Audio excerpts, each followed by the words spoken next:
So today we're going to be talking about saving money and challenging yourself to save more money. So I'm going to wait for more people to come on in. If you are joining for the first time, please tell me where you are joining in from. I'm so excited to be back doing these lives. It has been a while. But for those of you who are not familiar with me, my name is Bola. I'm the founder and CEO of Clever Finance.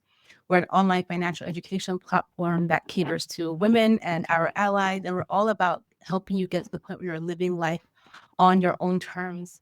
And so I'm excited to be back doing these lives. It's been a while. I took a break. Yasnar typically did them with me, but this timing doesn't work for her right now. So I'm going to be doing these alone for the time being. However, it's going to be a lot of fun. We have a lot to talk about. We're going to be talking about today, like I mentioned, how to save more money and challenging ourselves to a savings plan. Hi, Crystal from Florida. It's nice to see you. Hi, Suzanne. Hello. Hi, Linda Bruce. Hi, Nancy. So as you're coming on in, please tell me where you're dialing in from. Hi, Tammy. How are you? So, by the way, if you haven't already subscribed to the Clever Girl Finance newsletter, you should. We have a newsletter that goes out every single week. It is an awesome newsletter. We talk about different money topics to help you stay motivated on your financial goals.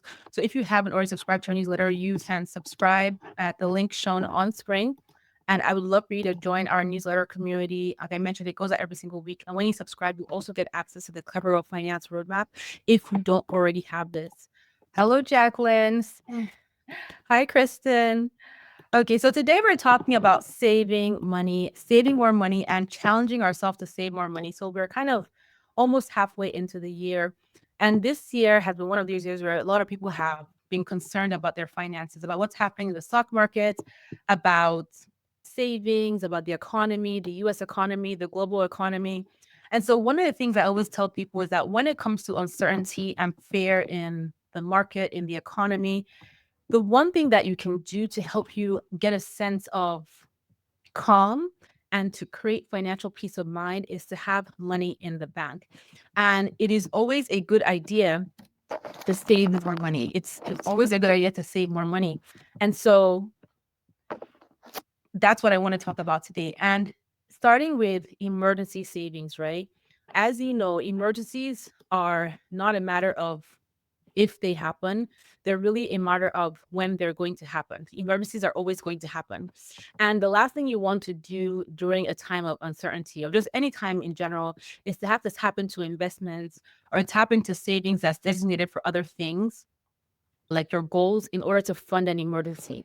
And if you are unsure about, your job situation, if you have dependents, it's always a good idea just to have that extra cash just sitting somewhere that you can easily access to have that financial peace of mind. And even if you just create a small fund, that can help you create some breathing room and it can help you reduce stress.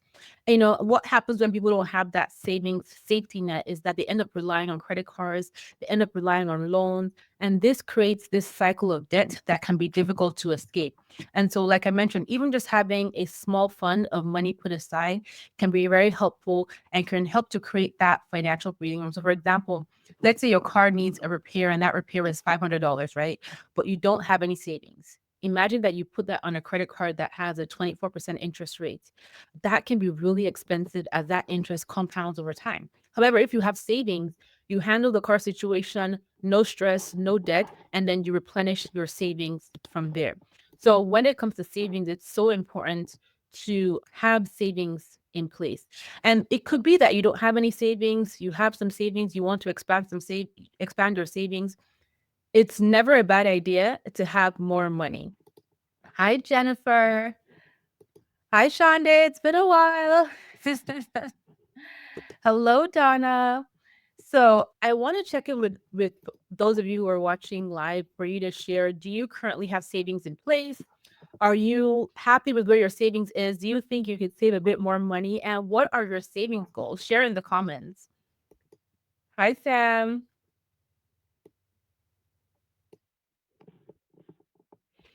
Okay, so hello, Brittany. It's nice to see you. I didn't expect this many people to join this first live that I'm back because I didn't even send an email out, but I'm so glad that you guys all are tuning in. It's so exciting to be back. So, as I was saying, share in the comments what your savings goals are, what you want to accomplish with your savings, if you're content with your savings. Like I said, it's always a good idea to have more money saved. And so, the next question people always ask me is, well, how much, Linda, you have your savings in place? Awesome. The next question people always ask me is, well, how much should I be saving, right? And I would say if you don't have any savings at all, start with a starter goal of $500 to $1,000. These can cover small unexpected expenses. This can cover an emergency plane ticket. This can cover, a car repair. It can cover new tires. It can cover putting groceries on the table, food on the table for a few weeks. It can pay your light bill. Having $500 to $1,000 is a good baseline starter goal. Once you have established that starter, then you want to increase your savings to 1 month of your essential expenses. So these are your core essentials: your food, transportation, paying for your core utilities, paying for housing in the event that you become unemployed. Aim to have that 1 month of expenses as your next goal. And then ideally, your number three goal in building your savings or emergency savings should be to have 3 to 6 months at least of your essentials. So again, your food, your housing, your transportation, your core utilities. If you can save more beyond 6 months, depending on your financial situation, the dependents that you have, what that financial peace of mind number is for you, then that is what you want to do. You want to have that money set aside, but start small. Start with the $500 to $1,000. Once you get there, you check off that goal. Then you build up to the next goal, which is having the 1 month of essentials. And then after that, you build up to having your 3 to 6 months or more of your essentials. So, hi, Laurie. Jackie, you said every time you feel like you're getting into some savings, life happens and all goes. So I want to start back from June again. You know what it is with emergency savings? That's exactly what they're there for. So, like I mentioned earlier, emergencies are not if they happen, it's when they happen, right? And there are different levels of severity of emergency. And so, the fact that you did have that savings is a huge kudos to you, because imagine if you didn't have that savings, you would have to rely on debt, right? And so the whole idea of emergency savings is to use those savings when life happens, and then just build it back into your budget and start to replenish it again. So that is your emergency savings. And then if you want to save for other goals, other things that are important to you, buying a house, moving to a new city, saving for the long term, for the future, then you start to build out those buckets of savings. But I will stress that, especially now, given current times, our current circumstances, I think it is so important that we all have an element of savings in place and saving beyond what we're used to typically saving. Brittany, you said your savings is going well, but you get discouraged when you have to dip into it for emergencies. So, one way you can avoid getting discouraged is to have a designated savings account that's strictly for emergencies, and then separate your other savings goals as well. Hi, Melja. I'm just reading through the comments before I keep talking. Shonda said you've missed the lives and kept you accountable. You have an emergency fund and you are $30 from fully funding it. Well done. And you've also finished paying off your credit card. That is fantastic. Well done. I'm super proud of you. And the lives are back. I have put it on my schedule to try to be here every Wednesday at 1 p.m. If you can't make it live, the replay will be here. But my goal is to be back and engage with this audience. And I also really love doing these lives as well. So thank you for coming back to join. Jennifer, you said you recently moved from California to Texas. You used the majority of all your savings and you need to rebuild again. Yes, it is okay. So I want to change mindsets here when it comes to rebuilding savings, especially when you've had to use it, because the alternative to not having those savings would have been to leverage debt. You didn't have to do that. So remove the sad faces, remove the sad emojis. The money you saved served its purpose, right? And so, one way, like I just mentioned earlier, to make it less, I guess, stressful, less overwhelming, is to separate your savings into categories. Have a bucket for emergency savings, have a bucket for each of your individual goals. And you don't want to overwhelm yourself with too many savings goals so that you don't feel like you're not making enough progress. So, 3 to 5 of your savings goals, and then in emergency savings, right? So that emergency savings can have its own fixed focus, and then you build all of these as line items into your budget. So, for example, let's say you have $100 every paycheck that you can save. Maybe $20 goes to your emergency fund, $20 goes to your starting a side hustle fund, $20 goes to your kids' college fund, and the rest of the money goes to your retirement savings. You can kind of organize it that way. This way, you don't feel guilty when you have to take out emergency savings. But again, that emergency savings is there to serve a purpose. And when it serves a purpose, you should be happy that it was there, because the alternative would have been to leverage debt. So no more sad faces. We are happy to be saving for emergencies, and we're glad to use this money to cover that emergency, because the alternative would be debt. So Brittany, you said, yes, it served this purpose. We did it once and we can do it again. Yes, there is nothing wrong with having to rebuild your savings, because life happens. It is inevitable. And so the whole idea of emergency savings is to put this buffer in place so you don't have to go cash out your retirement savings. You don't have to go cash out your investments. You don't have to get a home equity line of credit. You don't have to sell things you don't want to sell, because this money, that emergency savings, was there to serve its purpose. So don't be guilty. Don't feel guilty about it. Tilly, you said it's been a while. We missed you. I missed you too.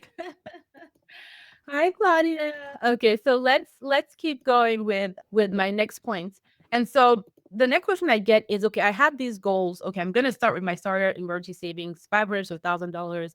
I'm going to then get to my 1 month of essential saving, and then I'm going to get to 3 to 6 months of essentials. Where do I keep my money?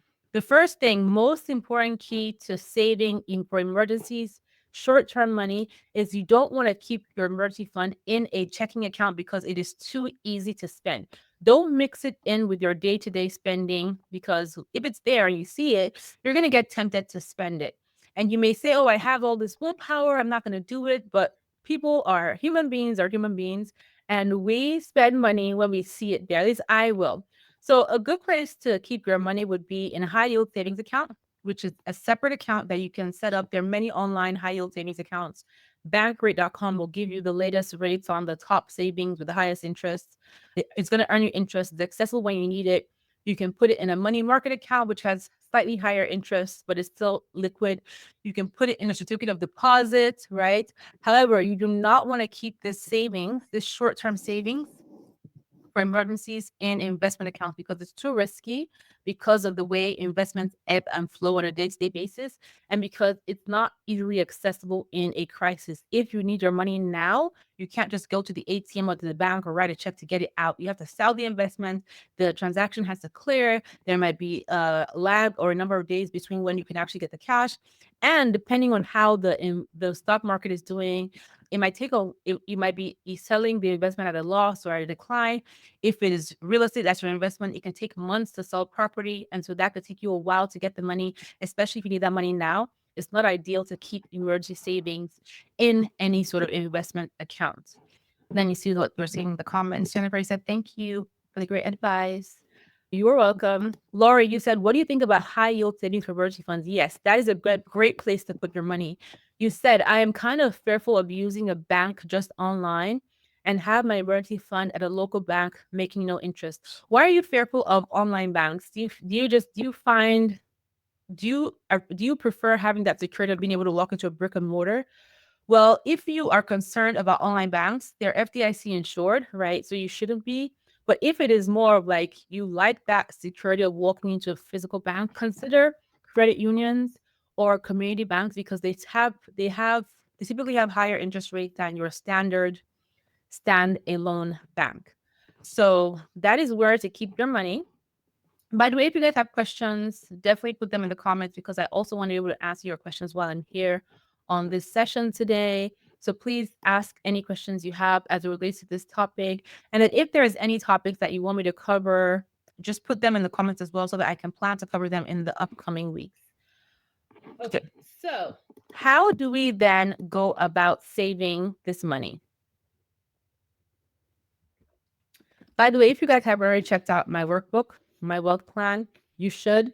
It is mirror effect on my screen. I don't know if you guys can see this as a mirror effect or as the actual text, but this, I'm going to show it as a screen instead, as a a slide instead. But you can get the workbook everywhere books are sold. This is going to help you lay out your financial plan, your savings plan, your investment plan, your debt payoff plan based on the goals that you have for yourself. So if you haven't already checked this out, you can. It's part of the Clear Finance book series, and you can find these books everywhere books are sold. You can have your local library order it for you. You can get them on Audible, except for this one since it's an actual workbook. But I just wanted to highlight that. So how can you actually save this money? What can you do to save more money? Like what actions can you take? And so I'm a huge fan of savings challenges, right? You can do challenges like save $5 a day, which will give you $150 a month. You can do a 30-day savings challenge. You can do a 52-week savings challenge. One of the things that I am doing with my friend right now is a savings challenge where we save our spare cash. And you guys have probably seen videos of this on Instagram, but we are using a money on Instagram or YouTube, but we're using a money savings challenge book. Okay. I'm just going to adjust my camera here.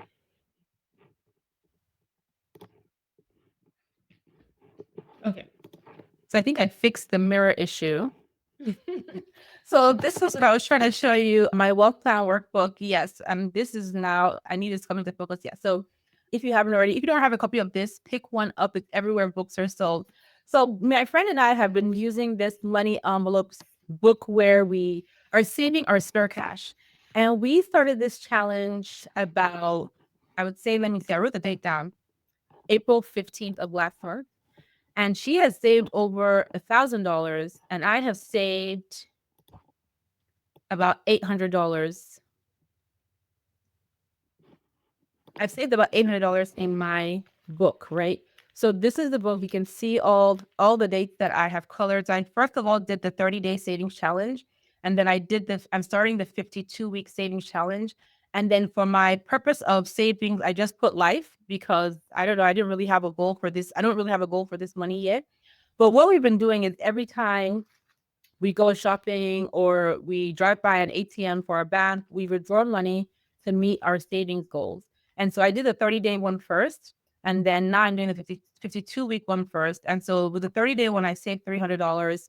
And then with the 52-week one, I'm going to save $2,600, even though I'm kind of saving ahead of my 52-week schedule. So whenever I just have the spare money that I was going to spend on random stuff, if I don't, so money I was going to spend on eating out that I don't spend, money that I spend, I don't spend when I go to the grocery store or order groceries. If I do not spend my entire grocery budget, I take the difference and I put it here. So this is where my $800 comes from in the last, I would say, 6 weeks. And to me, it's such a good challenge. And it's something that I have really enjoyed doing because this is money. This is $800 that I would have spent randomly on random stuff. And so for me, this has been a great way to save. If you're interested in this particular savings envelope book, it's linked in the description below. And these stickers I have on, I like to decorate my journals and stuff, are also linked. These are like faith-based faith-based stickers for women of color. They're linked in description below. And there's other stickers that I use as well, motivational stickers. But this is a really great savings challenge if you're looking for a way to save money and you are like, you're trying to find something fun to do. So I do this with my friend. We send each other pictures all the time. And you can basically decide, okay, I'm going to put $20 a week in here. I'm going to put $10 a week in here. I'm going to put $100 a month in here. You decide, right? It gives you this little page here of like, and this is just an extra $10 that I need to add money to put in my envelope, but it gives you this page here as a guide of different ways that you can save. And there's a 100 envelope challenge, the 30-day, the 52-week, but you can really do whatever you want to do with this to make sure that you are saving. Why am I blurred? I got a new computer, everyone, and so I'm still getting used to my setup. I need to readjust this camera after this live. But you can basically set this challenge up however you want it to be so you can save more money. Another thing you can do is you can decide to set up an automatic weekly transfer, right? From a checking account to a savings account where you transfer $10 a week, $20 a week, $25, $50 a week. And you just keep that consistency to help you save more money on top of what you already save. Another way to save is to cancel one subscription. Pick one of your subscriptions. We all have plenty. I have a lot of subscriptions. Pick one of them and cancel it for a month, for 6 months, and then save that money. or sell something, declutter your house, put the item on Facebook Marketplace, on Poshmark, on eBay, your local consignment store. Get creative as to how to save extra money. And then think about doing a no spend weekend or a no spend week. And any money that you don't spend, redirect it to your savings goals. And so there are so many different ways that you can get creative with savings. People always tell me, well, you know what? I don't know. I can't save any money. I don't know how to save. Saving is too hard. But you really have to challenge yourself and get out of your comfort zone. And I was recently watching a video on YouTube here with a psychologist and psychiatrist, and she was talking about habits. And I forget her name. I randomly saw someone on the video, and she was talking about habits. And she said that when we're trying to build habits or do something new or change a behavior, it's important for us to frame it properly for our mind. So, from a financial perspective, as opposed to saying something like, I am trying to save, just say I'm a saver and tell yourself every single day, I am a saver.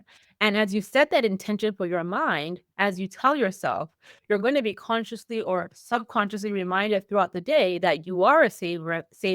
And so the actions that you're going to take will align to you saving. Because when you think about the statement that you've made to yourself about being a saver, if you have spare money as opposed to spending on randomness, you'll be more inclined to save it. Kristen, you said automation is super helpful. I don't even see the money. Yes, automation is awesome. If you can set up just weekly automated transfers to your savings account or bi-weekly or when you get paid or a roll with your payroll set up to have money go directly to your savings accounts, you can do that. Shande, you said you love savings challenges. You love the visual aspect of it. And when you finish, you feel accomplished. Yeah, there's so many freebies out there when it comes to saving challenges. For me, with this particular challenge, I wasn't sure I was going to be able to do because number one, I rarely keep cash with me. And so one block that I told myself was like, oh, there's no way I'm going to get the money to put into this folder. But when I set the intention and I say, you know what, I can save, I can be a money envelope girl.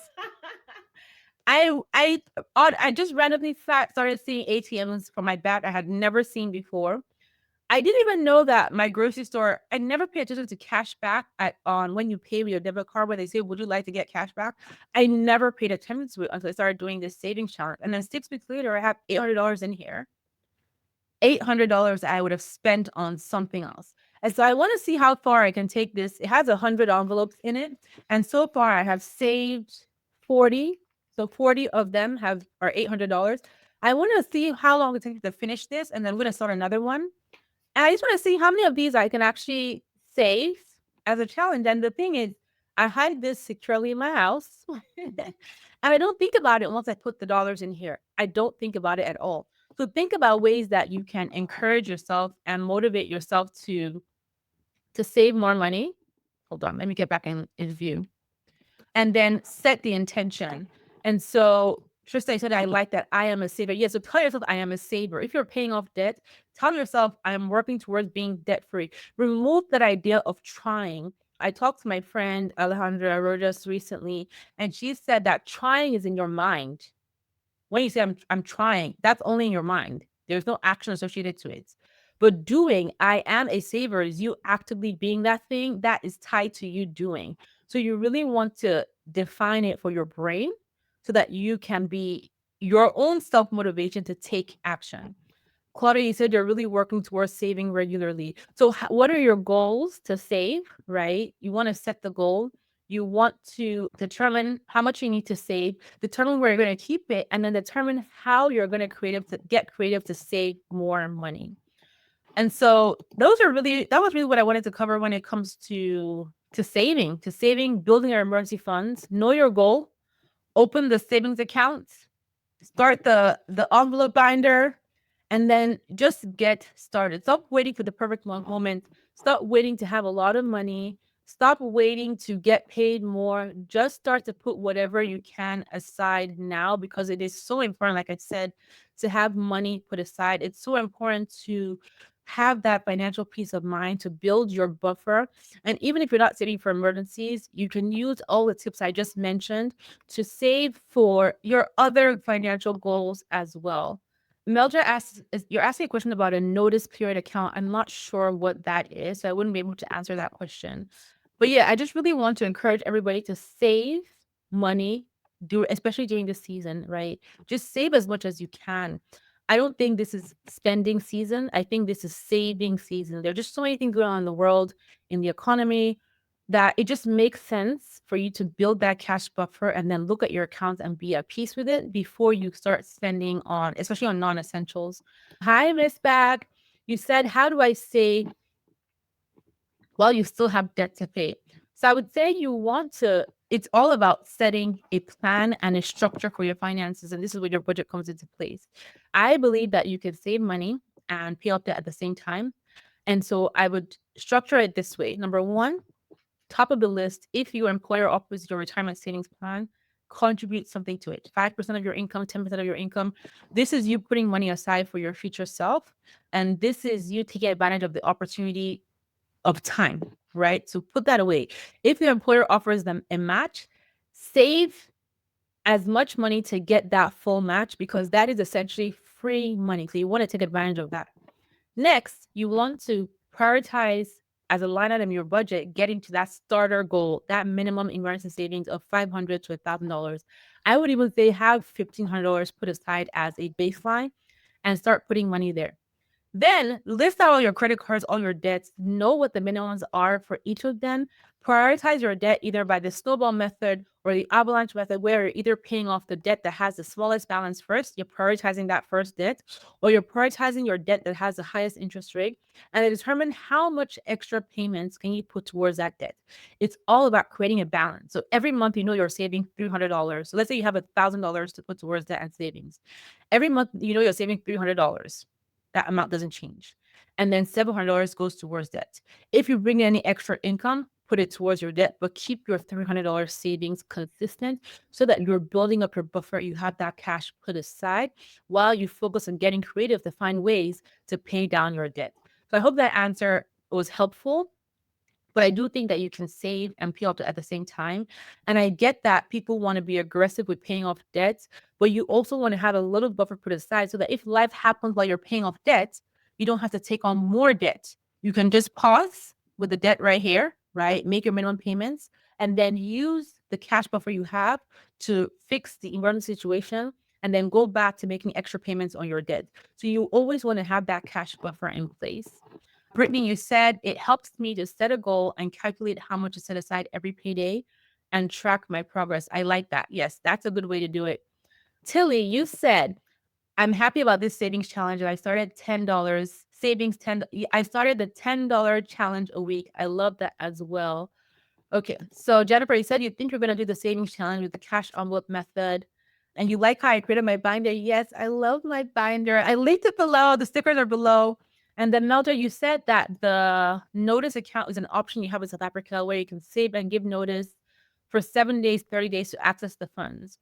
As long as, like if you have an emergency, can you wait 30 days to access the funds is the question, right? And if there is a penalty involved, what is the penalty? So this kind of sounds similar to maybe a certificate of deposit where you put your money in a 6-month deposit, certificate of deposit, or a 12-month certificate of deposit. And then if you need to cash out your deposit before your certificate of deposit expires, you may lose part of the interest earned, right? Is it similar to that? So I would say for accounts like this, be mindful of any fees associated with having to take out your money early. That's what I would say. Otherwise, just use a high yield savings account. I am stumbling over my words a little bit because I have a temporary crown in my mouth and my tongue is not used to this. Okay, Shonda, you said, should I use my savings challenges to pay off student loans or just put it towards emergency funds or split the money up? It really depends. It's up to you, right? So you decide what is the purpose of your money. So set the intention, set the goal, and say, okay, my goal is to use this savings challenge to save $10,000. I'm going to put that $10,000 to half student loans, half savings. You determine what you want it to be for. You are the one who's going to define the purpose for this money. So there is no wrong answer to this one. For me, I don't yet know what I'm doing with this money. I'm not sure because this is money that, and it still blows my mind that I've saved $800 here because this is money that I was going to spend on nonsensical stuff otherwise. Like this blur is annoying me so much. I don't know why my camera is doing this, but this is money I was gonna spend on stuff otherwise that I would not have even known I had spent $800 on. And so, hold on. I turned it off. I'm figuring out my new computer, people. So I turned off the blur. Oh my god, it's been driving me crazy for a few days now. But anyway, I haven't figured out what I'm gonna do with the money. One thing I wanted to mention about this particular binder is that it doesn't come with a pen to color your circle. So I just use a little Sharpie in here. I added my own. And then you can add like one of the things that I wanted to do is add like little motivational quotes in here, like in here. I'm gonna add more stickers as well. But I'm committing to sharing my progress with this binder with you guys every week if you want to do that with me. So let's make this an active savings challenge for however long. And every week, depending on no matter what topic we discuss, let's talk about how we're doing with saving money because I feel really compelled to spread the message of people saving more money and even just really compelled with myself to save more money for my goals and even save more money in ways that I didn't realize that I could save money, which is this. So every week I'm going to share my progress with you. And whatever challenge you choose to do, whatever way you choose to save money, I would love for you guys who join live or even who watch the replay to also share your savings progress. Let's make this a savings year and just save more money. Sandra, you said you're doing 100 envelope challenge to save 5,000. So I think you're doing this one. So at the end, you save $5,050. That's really awesome. So that's what I wanted to cover today. If you're catching this as a replay, leave a comment on any topics you want me to cover. If you want me to do a Q&A, leave some questions. But I'll be back next week with a topic to talk about. My computer will be more together. My camera will be more together. But yeah, thank you so much for being here. I'm excited to be back doing the live. I missed you guys. I do love engaging. Maybe Yasner will join us one of these Wednesdays when she's available, but this time doesn't work for her that much anymore. But she's still around. And if you haven't already checked out the Clever Finance books, please do check out the Wealth Plan workbook. Check out the other books in the series. And please subscribe to the Clever Girl Finance newsletter. You can subscribe at clevergirlfinance.com/subscribe. We send out a weekly newsletter on money tips, motivation, a bunch of stuff. And so this is a really great way to stay focused on your finances with a really strong community of women who all have the same, goals, or not necessarily goals, but the same intention as you do well with your money. So please subscribe to our newsletter and check that out. And yes, I'm so glad to be back. You are welcome. I missed you too. Somebody said, so Tammy, you said side hustles for another source of income. Okay, that will be our topic for next week. So we'll talk about side hustles for another source of income next week. I actually just did an interview on side hustles today, so I have a lot of insight to share on that. Missed you guys. Thank you so much for coming back on to join me. I really appreciate it. And I will talk to you guys next week. And our topic will be side hustles. Thank you for the topic, Tammy. Bye, everyone. Talk to you later.